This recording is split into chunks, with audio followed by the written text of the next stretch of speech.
we have beef with his toy. Well, at least I do. Tyler Teddy Bear. He laid down on a girl with Down syndrome's tray and shredded her sandwich into pieces. She sat there stunned, tears welling up in her eyes. I turned to him furious. You think it's okay to do that to her? Brennan smirked. Yeah, she's a window licker. He turned and walked off without looking back. Something inside me snapped. I stood up on the bench, pointed across the cafeteria, and screamed, I challenge you to a Beyblade duel. The whole cafeteria gasped and turned to look. Brennan stopped mid-step. He slowly turned around with this evil Wait, isn't this Chester's brother? You're on. Me and my boys versus you. Loser licks the bird poop off the table by the playground. By the time we got to the picnic table, the entire I shouldn't be playground laughing. I've got beef with his story. Cohen pulled out a Beyblade with flames on it. Tate had a dragon. Brennan was twirling a black one with red spikes between his fingers. I unzipped my backpack and pulled out the one my older brother gave me for my birthday. Solid metal, no paint, no stickers. He told me, this is Ragnarok. Don't use it unless you really need to. Brennan took one look and cackled. What is that? A paperweight? We loaded our launchers. No, it's you. Counted us down. 3, 2, 1. Beyblade, let it ride. 4 Beyblades hit the dirt and sparks shot up wherever Ragnarok made contact. Oh my god. Ragnarok drilled into Cohen's and it shattered into 4 pieces. Cohen dropped to his knees, sobbing. It was my birthday present. Ragnarok ricocheted off the wreckage and slammed into Tate's dragon. The whole thing launched out of the ring, straight into his face, and knocked 3 of his teeth clean out. He touched the gap, saw blood, and ran off crying.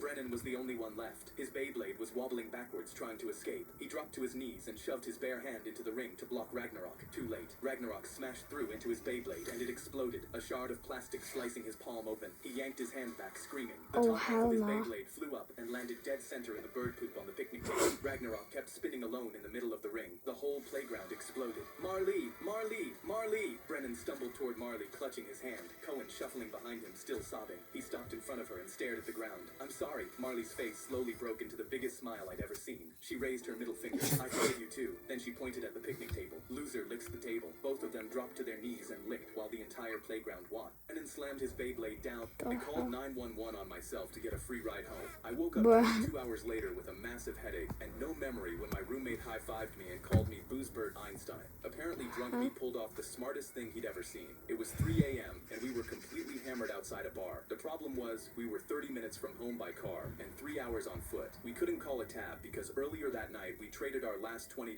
to a stranger for 2 cigarettes. We had no money, no ride, and could barely stand. So drunk me came up with a plan. I called 911 and in my best girl voice said, hello, there's 2 drunk guys walking up 3rd Street yelling. Could you send someone to pick them up? The officer replied, right away ma'am, we'll send a car. 3rd Street was 5 minutes away, so I dragged my friend there and told him to start yelling. We shouted about the good old days until a cop car pulled up. They saw we weren't a threat, just 2 drunk idiots, so they offered us a ride. 30 minutes later, we were home. During the ride, I got into a heated debate with an officer about whether aliens exist. When I got inside, I microwaved a pizza pocket, but accidentally set it to an hour and passed out. The microwave caught fire. When I woke up, I found an 1/8 of snow in my pocket. I sat in that cop car for 30 minutes with enough on me to catch a felony. Boozebert Einstein almost became Diddy's little plate. I called 911 on myself to get a free ride home. I woke up, knocked out the smallest, weakest kid. Oh, I've seen this. Bench pressing. He cracked my ribs with a 5-pound dumbbell and smiled. That was Chester. He was 4'11", 85 pounds, and was the worst bully I ever met. His 2 brothers were 6'6".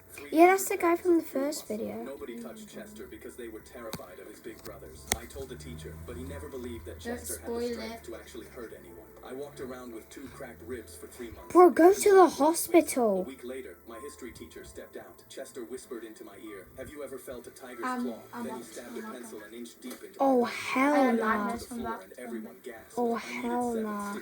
My teacher asked the class if anyone saw it. Every single student looked away. Chester smiled again. He was loving this power. PE baseball. Chester slammed a metal bat across my knee. I limped for a month. I still feel it when it rains. I didn't tell my mom. I didn't tell anyone. I knew I had to handle. My daughter woke me up. Daddy, something in the toilet tried to grab me. It was 2 a.m., but I checked the toilet anyway. Bro, why did you skip that video? Inside the bowl, behind the tank. Nothing. I asked her to describe what she felt, and she thought about it for a second and said, like a hand with a long nail. I put her back to bed, and when I told my wife what happened, she said, that's weird. I felt something last week too. The next morning, I was in the middle of checking the pipes when my daughter came into the kitchen and said, Daddy, can we get a new toilet? The hand that tried to grab me keeps screaming. I called a plumber. but before he came, my daughter appeared in my bedroom doorway again. Daddy, I figured out what it was. I have a surprise for you. In her room, on her desk, was a moving shoebox with a book on top of it. I slowly lifted the corner of it. Inside was a rat, soaking wet, long tail whipping the sides of the box, scrambling over itself to get out. I slammed it shut. I grabbed my daughter by the shoulders. Did it touch you? No, Daddy. I didn't believe her. I drove her to the hospital myself, called animal control from the parking lot, and sat next to her while they ran every test they needed to run. My daughter was given the all clear, but my wife was at risk for disease because they found a scratch on the back of her thigh from the toilet rat. Apparently, the chances of a rat or snake coming up your toilet isn't as impossible as you'd think. Daughter woke me up. Daddy, something in the middle of a training session. I saw a man's eye peeking out from inside the landing mat, watching the underage girls. Now I was coaching the freshman high jump team, and I knew if I exposed him right now, I'd forever scare them away from coming back. So instead, I decided to make him pay. I started sprinting and jumped over the bar, hitting the mat as hard as possible. The man groaned in pain, and I saw the zip on the mat moving. He was trying to get out. I told the girls to line up, and right as the gap in the mat was getting bigger, one of them jumped and crashed onto him. Again, he violently groaned and coughed. The girl looked down with a worried face. Ugh, what was that? I panicked because I knew I couldn't tell her, so I quickly grunted, saying it was just my stomach problems. I had every girl do the drill 5 times each, crash landing on him again and again. I stayed by the mat for every jump, and every time I saw him try to open it, I zipped it closed. He stopped grunting after 20 or so hits, and after training was done, I carried the mat out to the dumpster and called police. In the middle of a training, grabbed the last bag of BBQ chips off the shelf. BBQ is called barbecue. From my hands and held it high over their heads. I was 4'2" and officially a midget, so when I jumped for it, I barely reached their shoulders. They pulled out their I thought phones, he was "Go on, shorter little than man, Chester." jump," and hysterically laughed. My face burned with shame, but I kept jumping because these chips were discontinued. I had driven to 13 stores for this last bag, and nothing was stopping me from getting them. They waved it over my head for the 10th time, but then a hand came from the sky. A 7-foot man was holding the chips up over punks' heads, his phone out. "Go on, jump for it." They jumped but couldn't even reach his chest and stormed off embarrassed. I smiled up at him, but he was already looking at the label.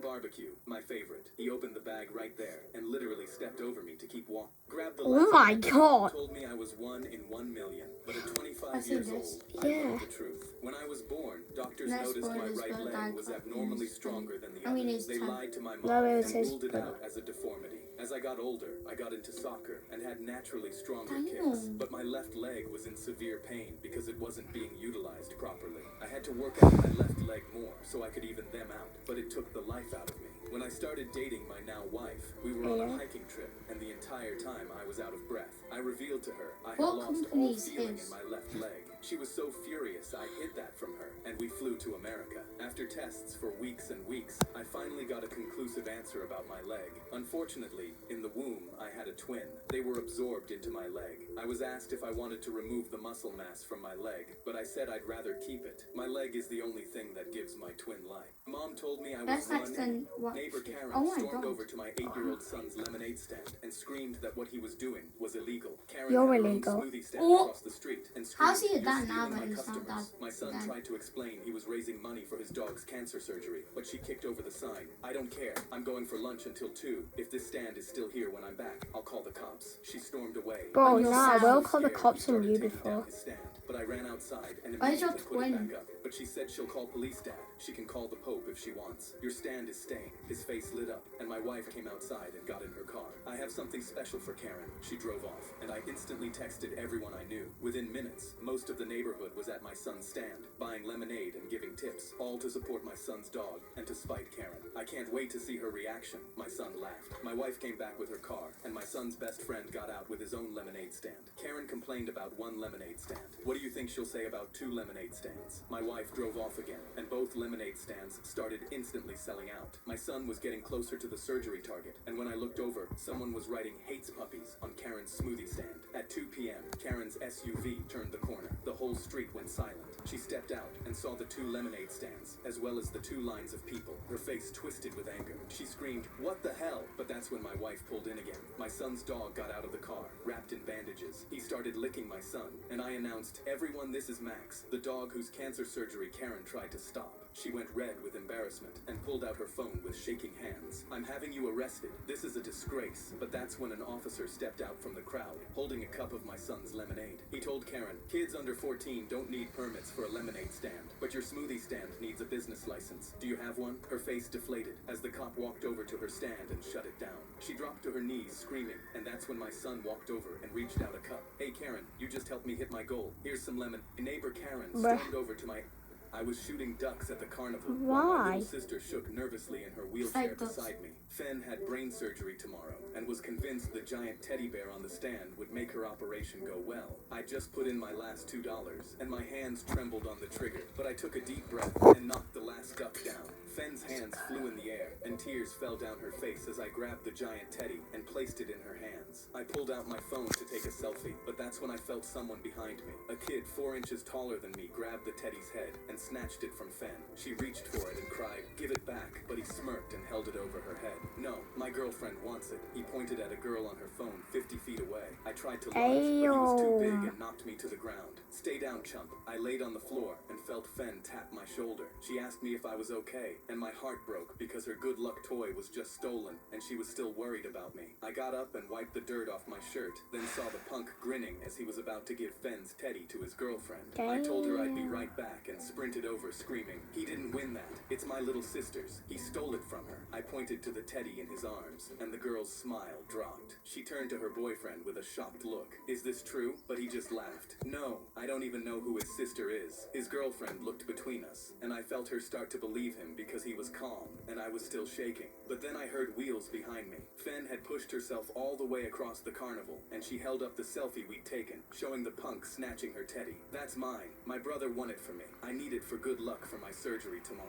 The punk's jaw clenched, and his girlfriend covered her mouth when she saw the photo. She instantly ripped the bear out of his hands and set it gently in my sister's lap, fixing her hair. "Good luck tomorrow. Don't let bad people like my ex-boyfriend ruin your day." His face dropped, but then she turned to him. "Yeah, I said X. We're done." She walked away while he stood there trembling. Fen locked eyes with him, then held a finger up shaped L towards... I was shooting ducks at the carnival while my little sister knocked an old man's flowers into a dirty puddle. I instantly bent down to pick them up, but he grabbed them and jabbed a finger at my chest. "Every Saturday I make this walk, and I have never once been trampled by an imbecile like you." Tears started streaming down his face, but he did his best to wipe them away and keep sounding angry. "Go F yourself." He limped away, and something told me I should follow him to see if he was okay. From across the street I followed him as he marched towards the local graveyard, and I figured he was going to stop at his wife's grave. But he walked past every family plot to a row of small white markers and stopped at 6. He pulled a folded American flag from his coat and pushed its stake into the dirt, then pinned a bronze star to his chest with shaking hands. He wiped each flower dry on his sleeve and laid one on every stone. I gasped because I realized these were his brothers from the war. He snapped a salute over those 6 graves, alone, and I clenched my fists because I knew I had to see him again. So on the next Saturday, 4 of my friends and I were waiting at those markers when he came up the path with fresh flowers. His boots scraped to a stop on the gravel, and as he walked the row and laid one flower on every stone, the 5 of us raised salutes beside him. For 58 years, he'd made this walk alone, not this Saturday. He worked down our line like a drill sergeant, pushed my elbow 2 inches higher, and grunted, "Still an imbecile." He took the last spot in our line and saluted with, "I knocked an old man's flowers into a dirty puddle." Bye. See you next week. Tomorrow. Today. I don't know when. His videos are low-key good, but I still have beef with that guy.